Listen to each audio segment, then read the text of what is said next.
इस सृष्टि में अगर कोई रिश्ता बिना शर्त, बिना स्वार्थ, बिना सवाल के होता है तो वो है माँ का रिश्ता। माँ जो पुकारने से पहले ही सुन लेती है और मांगने से पहले ही दे देती है। आज की ये कथा सिर्फ एक कहानी नहीं, ये श्रद्धा की परीक्षा और माँ की कृपा का प्रमाण है। उत्तर भारत के पहाड़ों के बीच एक छोटा सा गांव था, शांतिपुर। चारों ओर हरियाली, शुद्ध हवा और गांव के बीचों बीच एक पुराना सा मंदिर। ये मंदिर दिखने में साधारण था, लेकिन लोगों का विश्वास कहता था कि यहाँ स्वयं माताजी विराजमान है। जो भी सच्चे मन से आता, माँ उसे कभी खाली नहीं लौटाती। इसी गांव में रहता था एक युवक, आरव। उम्र कम थी, लेकिन जीवन के बोझ बहुत भारी थे। बचपन में पिता का साया उठ चुका था, माँ बीमार रहती थी, घर में ना पैसा था ना सहारा। आरव रोज मंदिर के सामने से निकलता, लेकिन कभी अंदर नहीं जाता। उसका विश्वास टूट चुका था। वो मन ही मन कहता, अगर माँ सच में होती तो मेरी जिंदगी इतनी मुश्किल क्यों होती। एक रात आरव की माँ की हालत बहुत बिगड़ गई। डॉक्टर ने साफ शब्दों में कहा, अब सब भगवान भरोसे है। उस रात आरव पहली बार मंदिर गया। दीपक जल रहा था, मंदिर में सन्नाटा था। आरव जमीन पर बैठ गया। उसकी आवाज कांप रही थी, माँ अगर तुम सच में हो तो आज मेरी सुन लो। मैं अपने लिए कुछ नहीं मांगता, बस मेरी माँ को बचा लो। उसकी आंखों से आंसू गिरने लगे। अचानक मंदिर की घंटी अपने आप बज उठी। हवा तेज हो गई। दीपक की लौ स्थिर खड़ी हो गई। आरव डर गया।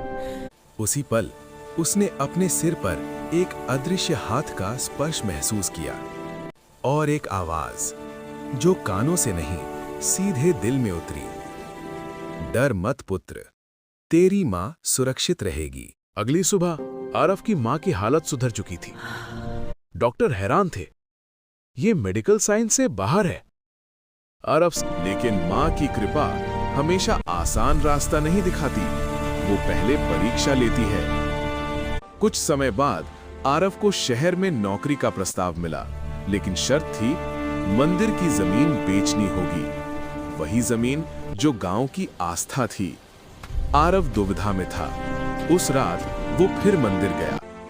मां, अब निर्णय तुम्हें करना है। उस रात आरव को स्वप्न आया। तेज प्रकाश, सिंह पर सवार माता का दिव्य स्वरूप। उनकी आंखों में करुणा थी और आवाज में शक्ति। पुत्र, धर्म का मार्ग कठिन होता है, लेकिन अंत में वही सच्चा होता है। आरव की नींद खुल गई। निर्णय हो चुका था। आरव ने नौकरी ठुकरा दी। लोगों ने मजाक उड़ाया, भूखा मरेगा ये लड़का। लेकिन कुछ ही दिनों में माता की लीला प्रकट हुई। एक संत गांव आए, मंदिर का जीर्णोद्धार हुआ, दान आया। आरव को मंदिर का सेवक बना दिया गया। एक दिन गांव पर बड़ा संकट आया। तेज बारिश, भूस्खलन का खतरा। लोग डर गए। आरव मंदिर गया, दीप जलाया। माँ, अब सब तुम्हारे हाथ में है। अचानक बारिश रुक गई, पानी की दिशा बदल गई, गांव बच गया। बुजुर्ग पुजारी ने कहा, बेटा, तेरे जन्म के समय तेरी माँ ने यही मन्नत मांगी थी। माताजी कभी देर नहीं करती, वो बस सही समय चुनती है। अगर विश्वास सच्चा हो तो माँ स्वयं रास्ता बन जाती है। अगर आप भी जीवन में टूटे हैं तो एक बार सच्चे मन से कहिए, जय माता दी। माँ जरूर सुनेंगी।